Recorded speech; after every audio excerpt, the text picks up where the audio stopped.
Charles Bronson wasn't just Hollywood's quintessential tough guy. He was a mystery wrapped in grit and glamour.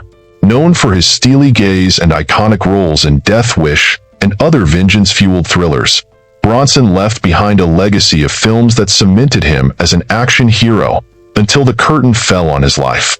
It wasn't his legendary career that stirred the most emotions. It was his inheritance. Why did Bronson's final gift spark tears instead of smiles?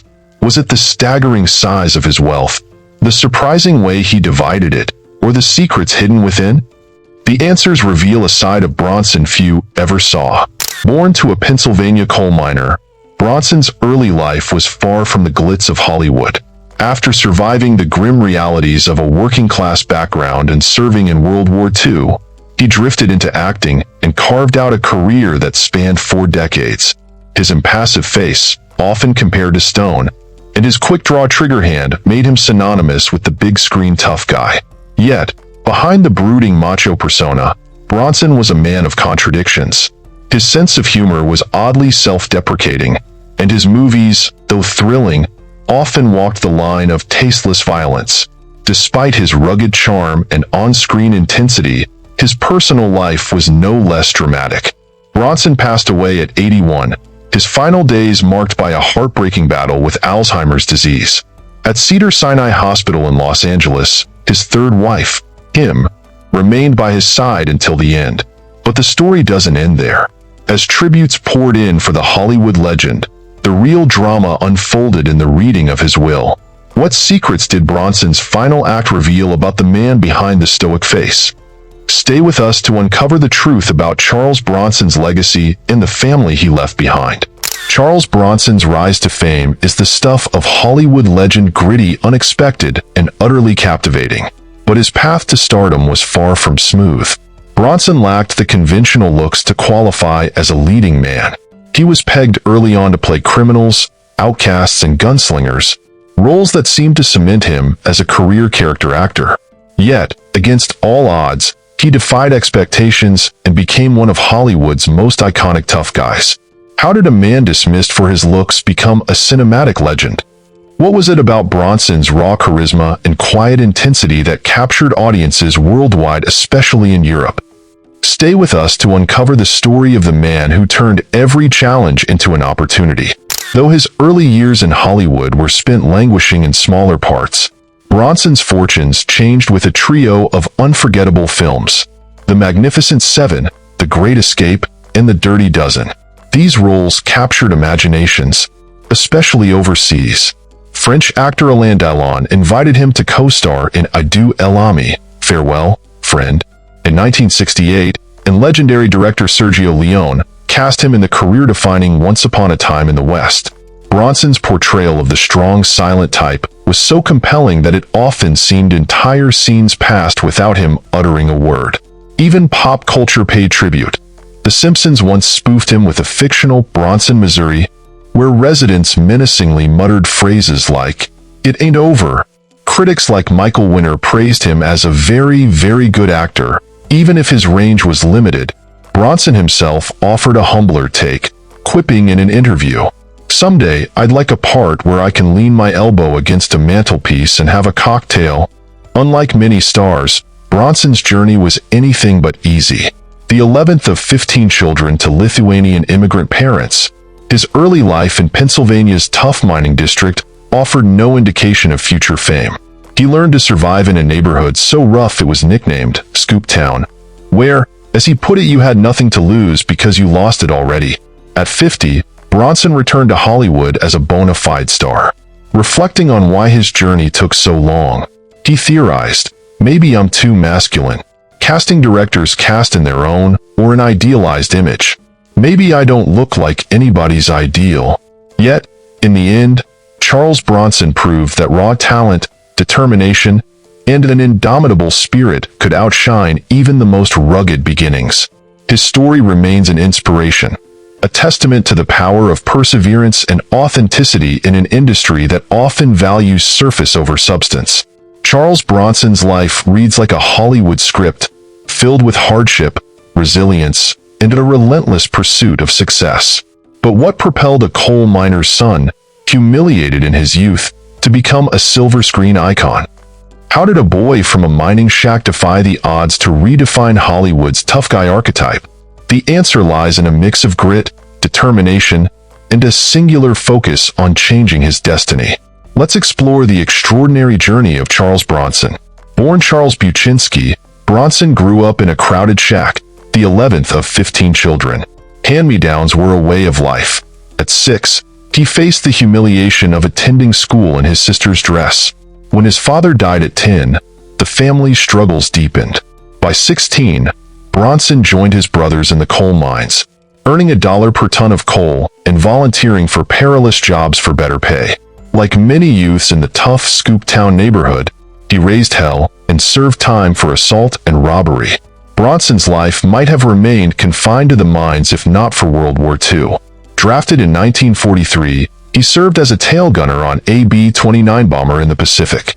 Experiencing the wider world made him vow never to return to the squalor of his upbringing. His interest in acting wasn't born from artistic passion. It was the lure of financial stability. After the war, he joined the Philadelphia Play and Players Troupe, painting scenery and acting in minor roles. To support himself, he sold Christmas cards and toys on street corners. His dedication paid off when studio scouts spotted him at the Pasadena Playhouse, leading to his first film role as a sailor in the 1951 comedy, You're in the Navy Now, alongside Gary Cooper. Bronson's first starring role came in the 1958 exploitation film Machine Gun Kelly. He followed this with standout performances in The Magnificent Seven, The Great Escape, The Battle of the Bulge, The Sandpiper, and The Dirty Dozen. However, his rugged face and brusque manner kept him from fitting Hollywood's traditional leading man mold. That changed in 1974 with Death Wish, the controversial film that defined his career. Bronson played an affluent liberal architect whose life is shattered when young thugs murder his wife and assault his daughter. The film's portrayal of vigilantism struck a chord with audiences, cementing Bronson as the quintessential avenger of the silver screen.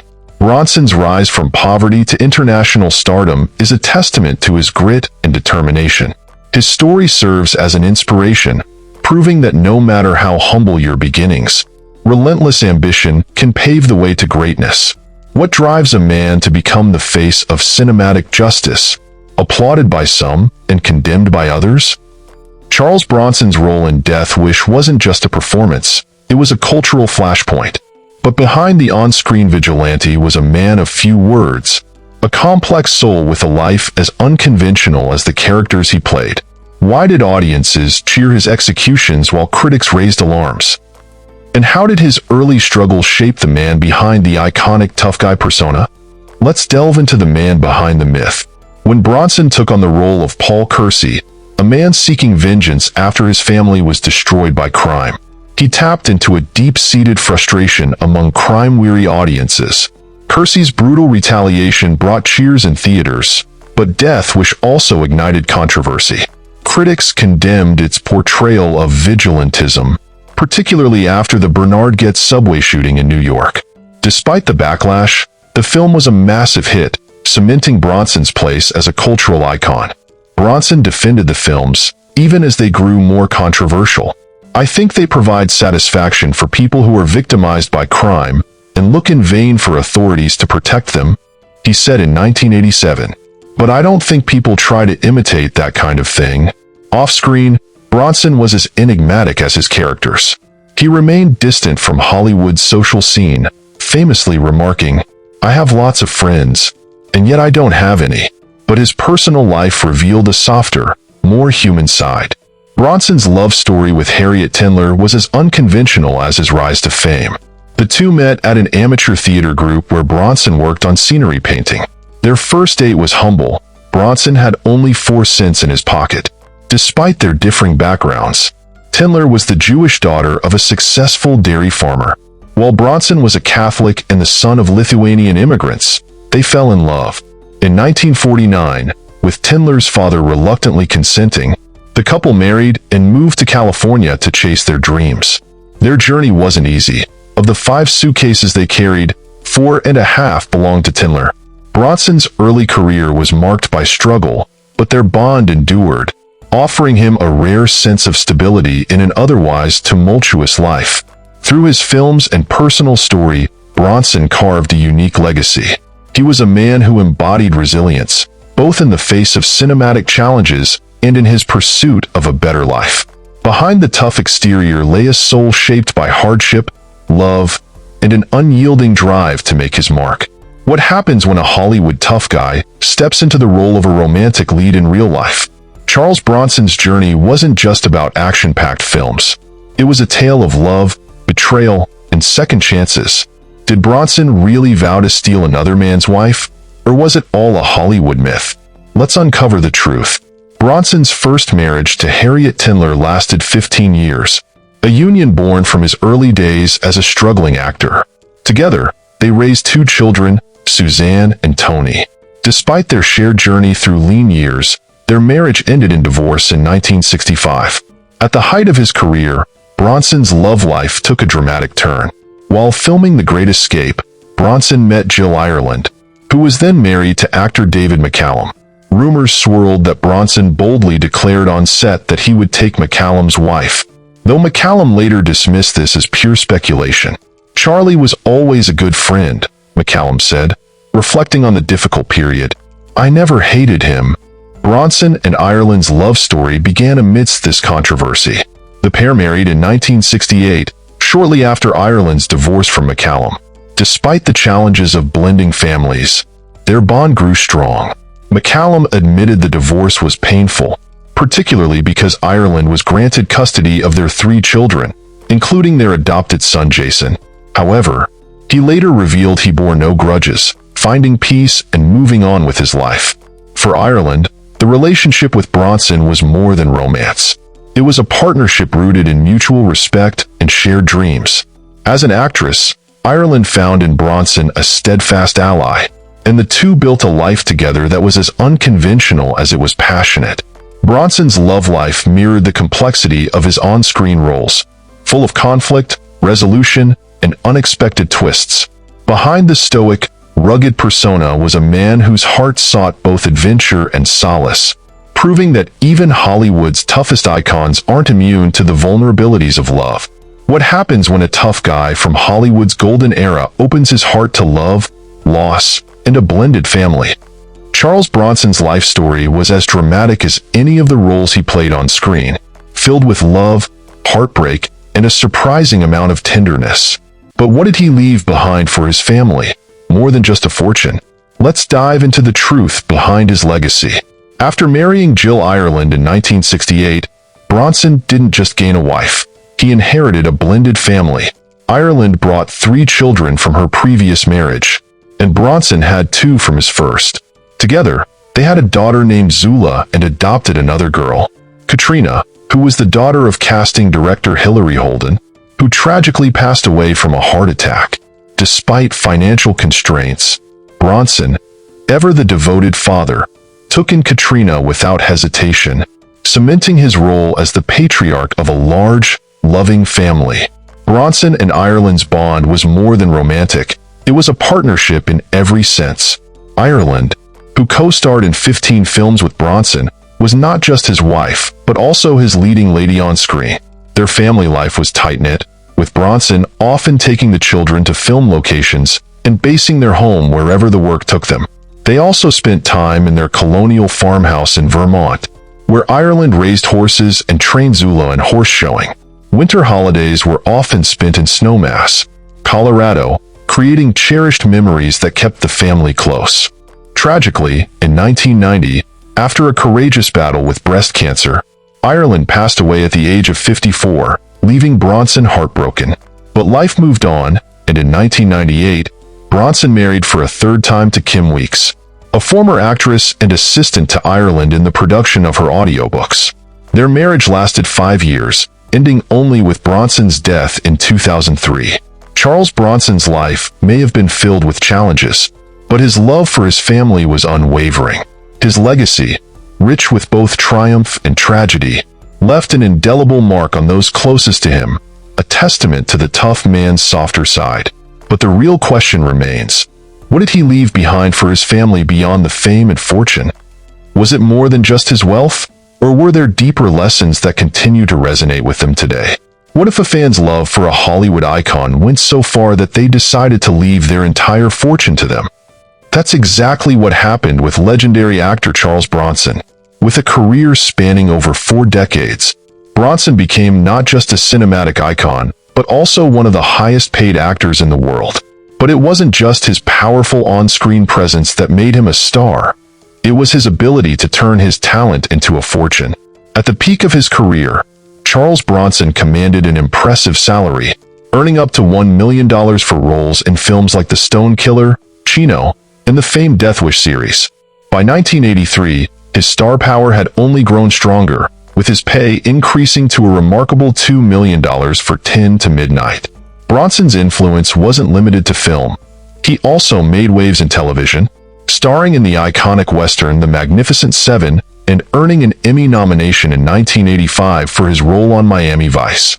By the end of his career, Bronson had accumulated an estimated $50 million in earnings from acting, plus $20 million in personal assets, including properties in Malibu and Colorado, and a collection of cars and motorcycles. However, it wasn't just his fame and fortune that set Bronson apart. It was the extraordinary gesture of a devoted fan that captured the world's attention. In 1996, a woman from Louisville named Audrey Nower left her entire $300,000 estate to Bronson in a handwritten will. Nower, who had been a lifelong admirer of the actor, passed away in 1997 at the age of 55, and her unexpected gift stunned everyone, proving just how far a fan's admiration can go. Nower, in her final wishes, decreed that her mother, Helen, should inherit nothing, leaving behind only a collection of belongings and a fortune to Bronson, despite never having met him. Nower, a devoted fan of the actor, had been watching his movies for years, particularly his Death Wish films, and spent countless hours at the Louisville Free Public Library, where she kept a scrapbook full of newspaper clippings about Bronson.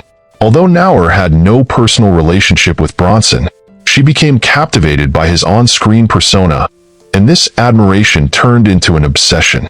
After her passing, a portion of Nower's estate went directly to Bronson, but her family quickly contested the will. Her sister, Nancy Cooper, argued that Nower was not of sound mind when she made the decision to leave her fortune to the actor. According to Cooper, Audrey's obsession with Bronson had grown to the point of mania, and she believed that Nower had become psychologically unstable when she wrote the will. To back their claims, the family presented a previous will from 1977, signed and witnessed by Nower, which stated that her estate was to be divided among her relatives. They insisted that this earlier document should supersede the handwritten note. Cooper argued that Audrey was incapable of making such a drastic decision, suggesting her obsession with Bronson had clouded her judgment. This incredible story of a fan's devotion to Charles Bronson sparked both intrigue and controversy, leaving many to question whether Nower's decision was truly the result of a personal connection, or if it was the product of an obsession gone too far. When Charles Bronson passed away in August 2003 at the age of 81, the world lost a legendary actor, but the mystery surrounding his will left many curious about the inheritance of his $65 million fortune. His life had been filled with personal drama, multiple marriages, and a penchant for privacy, leaving his final wishes a point of intrigue. It was initially suggested that Bronson would donate the entirety of his $300,000 gift from Audrey Nower to a local library, one of the largest donations in the institution's history. However, the situation took an unexpected turn when Bronson and Nower's family reached an undisclosed settlement, leaving the library with nothing. This unforeseen twist raised more questions about how Bronson intended to use his fortune. While his financial dealings often remained under wraps, Bronson was known to be a generous philanthropist, donating millions to causes close to his heart, including cancer research, children's charities, and animal welfare organizations. His $10 million in charitable contributions made a profound impact on many lives. Among the recipients were the American Cancer Society, Children's Hospital Los Angeles, and the Humane Society of the United States. Despite his tough on-screen persona, Bronson's heart of gold was evident in his real-world generosity. However, When it came time to address his personal inheritance, the surprise came in the form of his will, probated just weeks after his death. It revealed that his vast fortune would be divided among family members, close friends, and a few selected charities. The contents of that will shed light on how Bronson, known for his private nature, ultimately chose to share his wealth. What came next was a reminder that even the toughest of men can leave behind a legacy of kindness and generosity. When Charles Bronson passed away in 2003, the world lost a cinematic legend, but his will revealed a legacy of love, responsibility, and generosity that surprised many. The details of his estate, worth $65 million, provided a glimpse into the personal connections that mattered most to him. Bronson's family and close friends were the main beneficiaries of his fortune, a testament to his deep care for those closest to him. His wife, Kim Weeks, received 10% of the estate, ensuring her financial security after his death. Jennifer Naes, his daughter, also received 5%, showcasing Bronson's dedication and responsibility as a father. Even his granddaughter Christina Kronberg was remembered, with 5% of the estate left to her, securing the future of another generation. This careful distribution of wealth was a reflection of his commitment to his family's well-being. Bronson didn't forget those who had played key roles in his life outside of his family.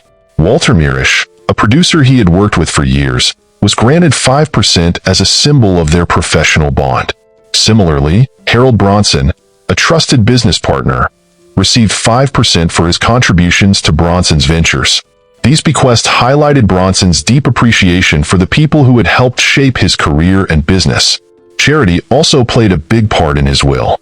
He left 10% to the Screen Actors Guild Foundation, underlining his dedication to helping others in the industry that had given him so much. 5% went to the American Cancer Society, reflecting his personal battle with lung cancer and his desire to help others facing similar struggles. These charitable gifts showed that, even in death, Bronson wanted to make a lasting impact on the world. While his late wife, Jill Ireland, inherited the majority of his estate, she passed away in 1990. Her estate was valued at around $40 million, with her children, Tony and Zuleika, inheriting the bulk of it. Following Tony's death in 2008, Zuleika became the sole heir to both her mother's and father's estates, now estimated at $10 million. Many are still curious about Zuleika's life today. Unlike her sister, Katrina, who has become an award-winning film director, Zuleika prefers to live out of the spotlight. Now residing in Los Angeles, California, she keeps a low profile, focusing on her private life and keeping her relationships far from the prying eyes of the media. Her quiet existence is a testament to the peaceful life she's chosen, away from the fame and scrutiny that came with her family's legacy. Charles Bronson's estate and his carefully planned inheritance reflect the love, respect, and appreciation he had for his family, friends, and the causes he held dear, proving that even the toughest men have a soft spot for those they care about.